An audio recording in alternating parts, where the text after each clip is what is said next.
em um momento que ficaria gravado para sempre na memória de muitos.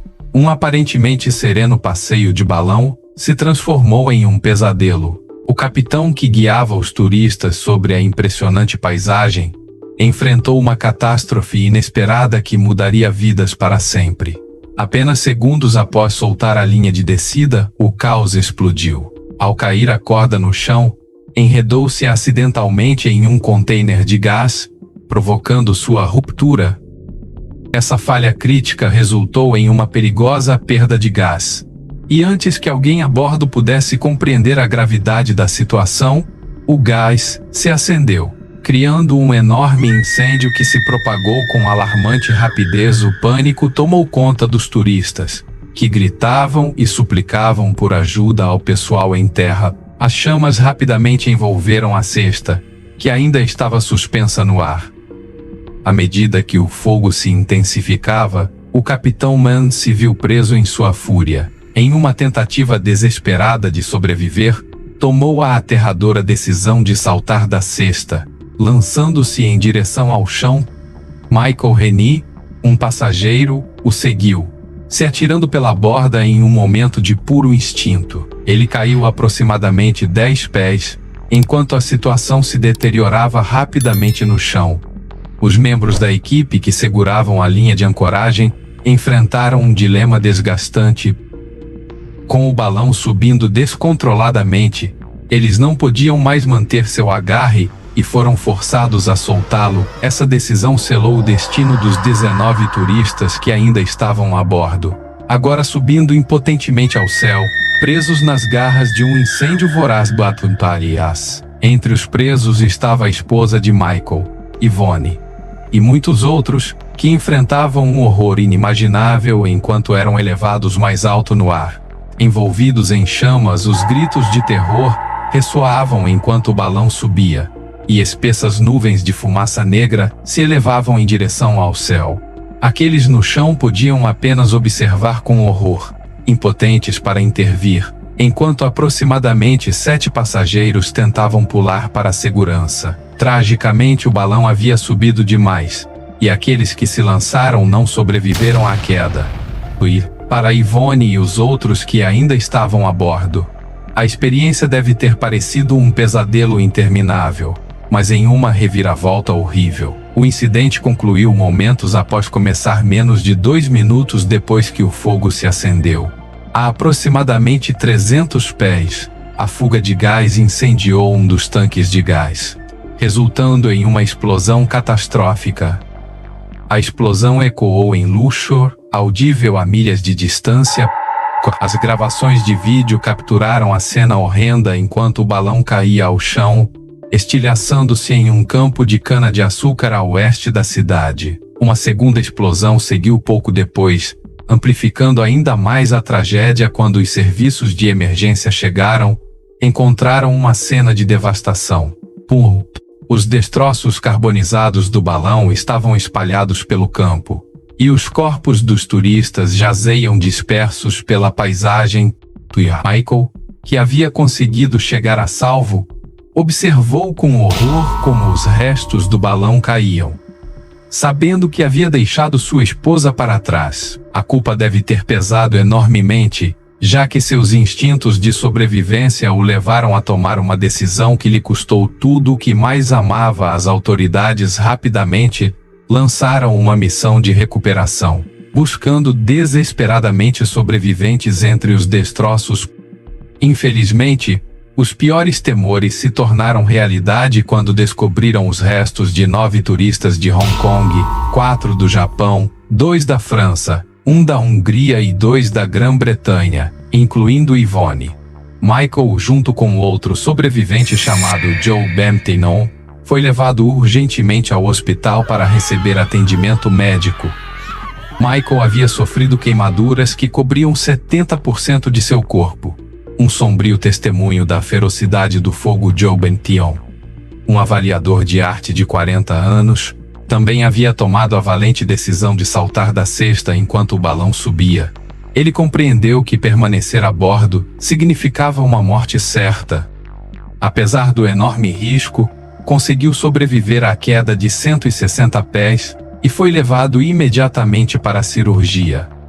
Tragicamente, após 5 horas na mesa de operações, Joe sucumbiu às suas lesões traumáticas. O pessoal médico do Hospital Internacional de Luxor informou mais tarde que muitas das vítimas sofreram lesões internas severas e queimaduras extensas. Sublinhando o horror da experiência que viveram esse evento catastrófico, ficou conhecido como o desastre de balão mais mortal da história, ceifando a vida de 19 turistas e provocando uma indignação generalizada.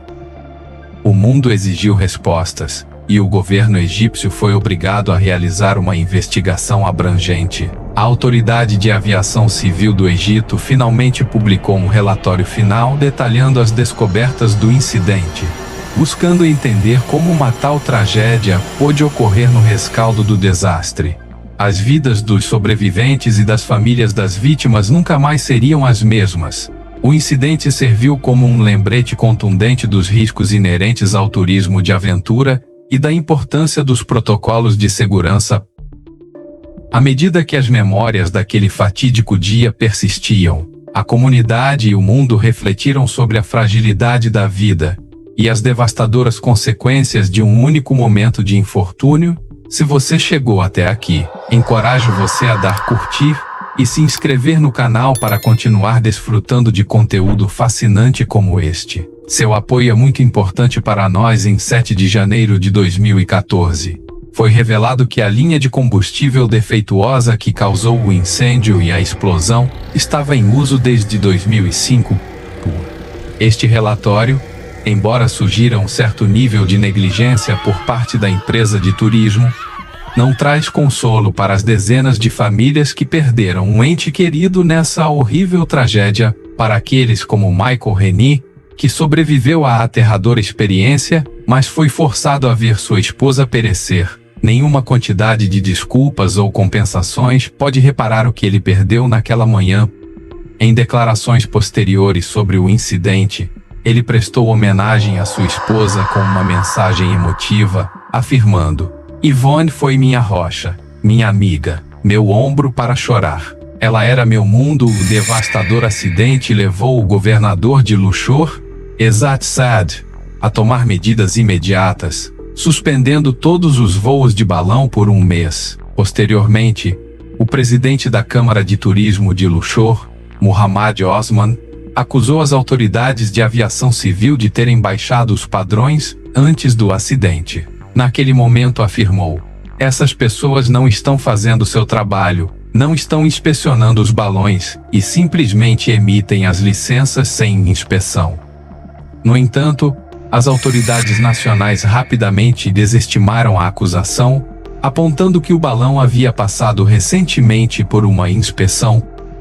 Em vez disso, colocaram a culpa no capitão Mann, sugerindo que ele deveria ter fechado as válvulas de gás e tentado apagar o fogo em vez de fugir, apesar de quem realmente seja o responsável por esse trágico acidente. O evento serve como um lembrete contundente de que catástrofes podem ocorrer a qualquer momento e muitas vezes chegam quando menos esperamos.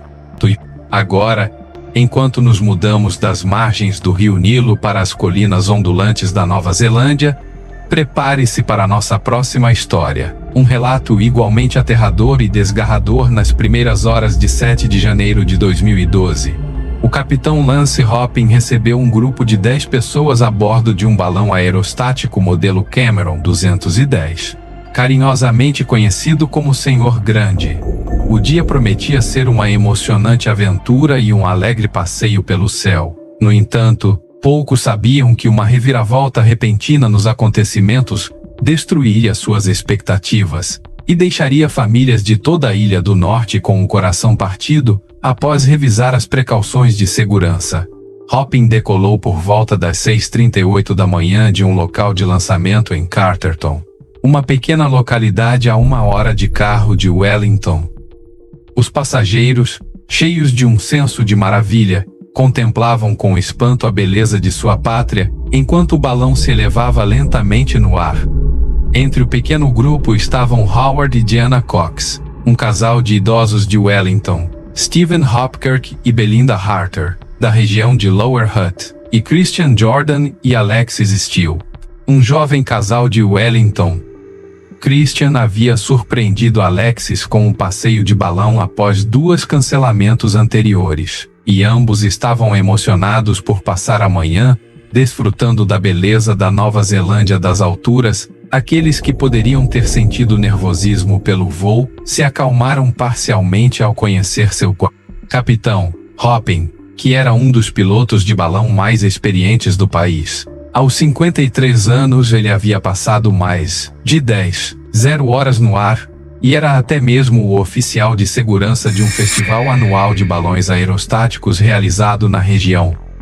Tudo parecia perfeito enquanto Hopin levava o grupo sobre a paisagem circundante. Janeiro é um mês de verão na Nova Zelândia, e o clima era ideal para voar de balão. Com luz adequada e pouco vento enquanto flutuavam pelo céu, os passageiros não podiam evitar olhar ao redor com espanto, compartilhando entre si o quão incrível era a experiência. Ninguém esperava que ao final de seu voo se tornaria um dos piores desastres de aviação na história de sua nação. Espero que você tenha gostado desta incrível viagem. Inscreva-se e não perca nosso próximo vídeo. Até a próxima!